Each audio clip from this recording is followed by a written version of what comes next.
देखिए, बच्चे जो है ना वो डिफ्यूजन और ऑस्मोसिस पढ़ भी लेते हैं और याद भी कर लेते हैं। बट उनको ये पता नहीं चलता है कि डिफ्यूजन और ऑस्मोसिस हमारी बॉडी में होता कैसे है। तो देखिए मैं समझाता हूँ आपको, ठीक है ना।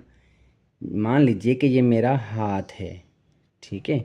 ये इस तरीके से ये मेरा हाथ है। तो अब इस हाथ में ये जा रही है ब्लड वेसल, ठीक है। ये क्या है? ब्लड वेसल है। ब्लड वेसल के अंदर ब्लड फ्लो हो रहा है, ठीक है। और ये मेरी बॉडी के मेरे हाथ के सेल्स हैं, ठीक है। ये क्या हैं? सेल्स हैं।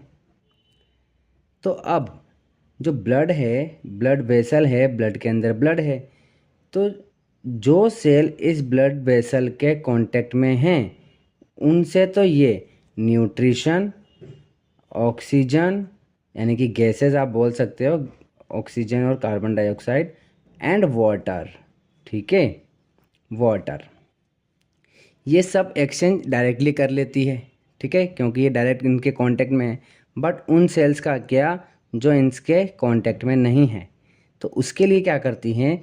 उसके लिए ये जो ब्लड वेसल होती है, हालांकि इसको हम कैपिलरी बोल देते हैं, है ना, पर फिलहाल अपन ब्लड वेसल देख लेते हैं, अपन उसके बारे में नहीं पढ़ रहे हैं।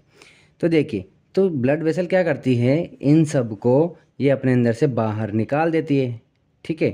तो ये बाहर निकलता है और इसके अंदर से बाहर निकलता है और इन सेल के चारों तरफ फैल जाता है, ठीक है। तो देखिए, अब ये जो सेल है इसके चारों, अगर अपन वाटर की बात करते हैं तो सेल के चारों तरफ क्या फैल गया? वाटर फैल गया। तो इससे क्या होता है? अब जो सेल हैं ये वाटर का एक्सचेंज कर लेते हैं। अगर बाहर कंसंट्रेशन ज़्यादा है तो सेल के अंदर चल जाएगा, और सेल के अंदर ज़्यादा है तो सेल के बाहर निकल जाएगा, ठीक है। और न्यूट्रिशन और अपन गैसेस की बात करें तो बिल्कुल इसी तरीके से इसके आसपास फैल जाती हैं, ठीक है ना, न्यूट्रिशन और गैसेस। तो न्यूट्रिशन या गैसेस अगर बाहर ज़्यादा है कंसंट्रेशन तो वो अंदर चल जाएगा सेल के, और अगर सेल के अंदर ज़्यादा है तो वो बाहर आ जाएगा। बस समझ में आ गई? जैसे कि ऑक्सीजन बाहर ब्लड वेसल से ऑक्सीजन आती है, इसके अंदर चल जाती है, फिर इसमें रिएक्शन होती है, फिर कार्बन डाइऑक्साइड बनती है और वो कार्बन डाइऑक्साइड बाहर आ जाती है, ठीक है। तो अगर, तो ये तो हमें पता है ही सरी कि अगर वाटर का एक्सचेंज होता है तो उसे हम ऑस्मोसिस कहते हैं। और वाटर के अलावा किसी भी चीज़ का, जैसे कि चाहे वो न्यूट्रिशन हो चाहे गैसेस हो, इसका अगर एक्सचेंज होता है सेल के अंदर, है ना, सेल का बाहर